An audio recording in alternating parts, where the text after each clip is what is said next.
Shalom, perkenalkan nama saya Erina Oktavia Tausu, NIM 10221010107, kelas C semester 2, Prodi Pendidikan Kristen Anak Usia Dini, mahasiswa dari Institut Agama Kristen Negeri Kupang. Di sini saya akan menjelaskan materi tentang konsep dasar agresif dan harga diri. Yang pertama, pengertian perilaku agresif.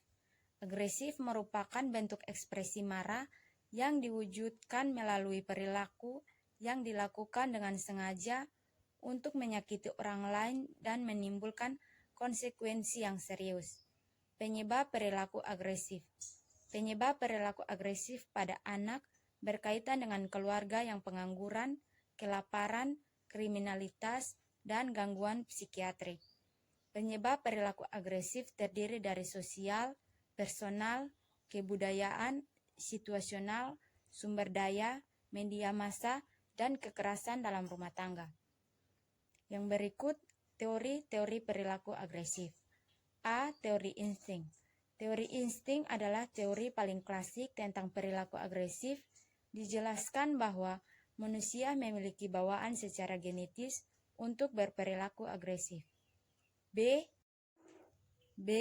4 unsur dalam agresif yaitu yang pertama, mempunyai tujuan untuk mencelakakan, yang kedua, ada individu yang menjadi pelaku, yang ketiga, ada individu yang menjadi korban, yang keempat, ketidakinginan korban untuk menerima tingkah laku. Tujuan untuk menyesuaikan dengan lingkungan yang nyata dari manusia. Yang pertama, teori frustasi agresif, yang kedua, teori belajar sosial, cara perilaku agresi diperoleh, ganjaran dan hukuman yang berhubungan dengan perilaku agresi, faktor-faktor sosial dan lingkungan yang memudahkan timbulnya perilaku agresif. Yang ketiga, teori penilaian kognitif. Yang keempat, perilaku agresi sebagai dorongan yang berasal dari luar. Yang kelima, perilaku agresi sebagai perilaku katarsis. Yang berikut, pengertian self-esteem. Self-esteem adalah satu aspek yang dinilai penting dalam dunia psikologi. Dengan adanya self-esteem, seseorang bisa lebih percaya dengan diri sendiri, mencintai diri, menghargai diri, dan menerima kekurangan dan kelebihan diri sendiri. Yang berikut, pengertian self-esteem menurut 5 para ahli. Yang pertama, Brandon pada tahun 2005. Self-esteem adalah keyakinan dari tindakan kita untuk menghadapi tantangan kehidupan. Self-esteem adalah keyakinan untuk kita bahagia, perasaan berharga, serta kelayakan diri yang memungkinkan kita untuk menegaskan kebutuhan dan menikmati hasil dari kerja kita. Yang kedua, T. Ambunan pada tahun 2001. Self-esteem adalah sikap individu dalam penilaian dirinya sendiri yang diungkapkan dalam sikap positif maupun negatif. Self-esteem berkaitan dengan bagaimana orang menilai dirinya sendiri dan akan memengaruhi kehidupannya sehari-hari. Yang ketiga, Darisky pada tahun 2004. Self-esteem adalah cara seseorang merasakan dirinya, di mana seseorang tersebut menilai dirinya hingga memengaruhi perilaku dalam kehidupan sehari-hari. Seseorang yang memiliki self-esteem yang tinggi akan lebih menghargai dirinya sendiri serta dapat mengetahui dan memperbaiki kesalahannya yang ada pada dirinya. Yang keempat, Maslow dalam atau Alwisol pada tahun 2002. Self-esteem adalah suatu kebutuhan yang memerlukan pemenuhan dan pemuasan untuk dilanjutkan ke tingkat kebutuhan yang lebih tinggi. Maslow membagi 2 jenis kebutuhan dalam self-esteem, yaitu penghargaan diri sendiri dan penghargaan dari orang lain. Yang kelima, Blasovich dan Tomaka pada tahun 2005. Self-esteem merupakan evaluasi dari konsep diri, representasi yang lebih luas sehingga mencakup aspek kognitif dan behavior yang bersifat menilai dan efektif. Yang berikut, ciri-ciri self-esteem terbagi menjadi dua, yaitu ciri self-esteem sehat dan ciri self-esteem rendah. Yang berikut, aspek-aspek dalam self-esteem. Yang pertama, kekuatan. Yang kedua, keberartian. Yang ketiga, kebajukan. Dan yang keempat, kemampuan. Yang berikut, faktor-faktor yang mempengaruhi self-esteem. Berikut adalah faktor-faktor yang dapat memengaruhi peningkatan self-esteem. Yang pertama, opini orang lain.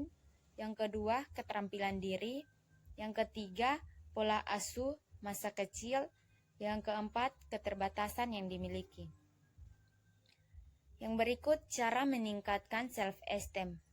Berikut adalah beberapa cara agar self-esteemmu meningkat. Yang pertama, kenali diri sendiri. Yang kedua, berhenti membandingkan diri. Yang ketiga, memiliki tujuan hidup. Yang keempat, jalin relasi yang positif. Yang kelima, terima keadaan diri. Yang keenam, memiliki sifat positif. Yang berikut, self-esteem atau perkembangan, stabilitas, konsekuensi dari self-esteem. Faktor yang mengaruhi perkembangan self-esteem.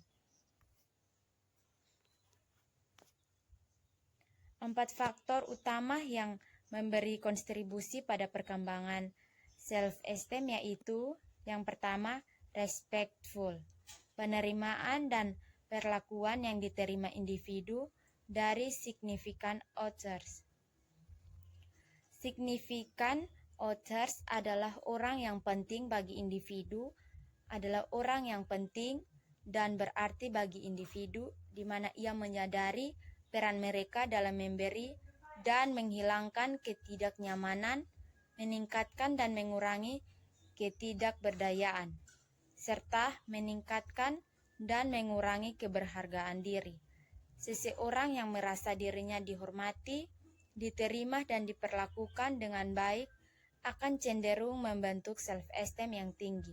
Dan sebaliknya, seseorang yang remehkan, ditolak dan diperlakukan buruk akan cenderung membentuk self-esteem yang rendah. Yang kedua, sejarah keberhasilan. Status dan posisi yang pernah dicapai individu. Keberhasilan status dan posisi yang pernah dicapai individu tersebut akan membentuk suatu penilaian terhadap dirinya berdasarkan dari penghargaan yang diterima dari orang lain.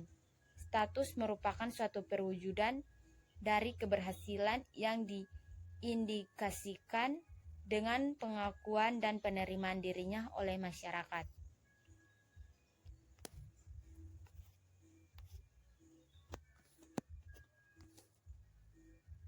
Yang ketiga, nilai dan aspirasi-aspirasi.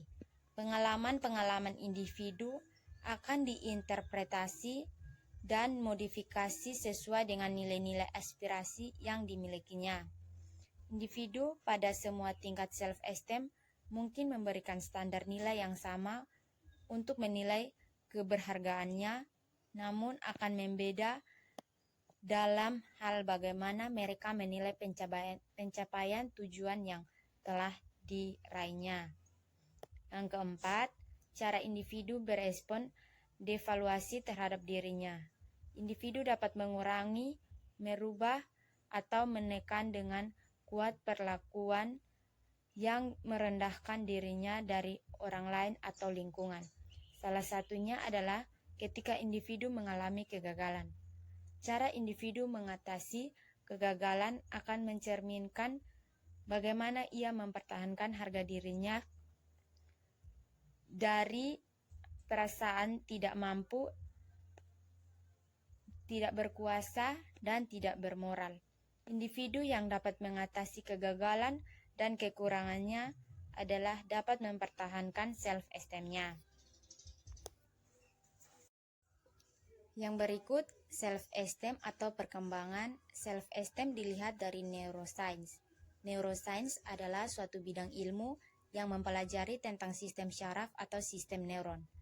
Neuroscience adalah bidang studi yang berhubungan dengan sistem saraf di otak manusia. Dasar saraf diri adalah gagasan menggunakan konsep modern ilmu saraf untuk menggambarkan dan memahami proses biologis yang mendasari persepsi manusia tentang pemahaman diri. Dasar saraf diri terkait erat dengan psikologi diri dengan landasan yang lebih dalam neurobiologi. Sekian dan terima kasih. Tuhan Yesus memberkati. Shalom.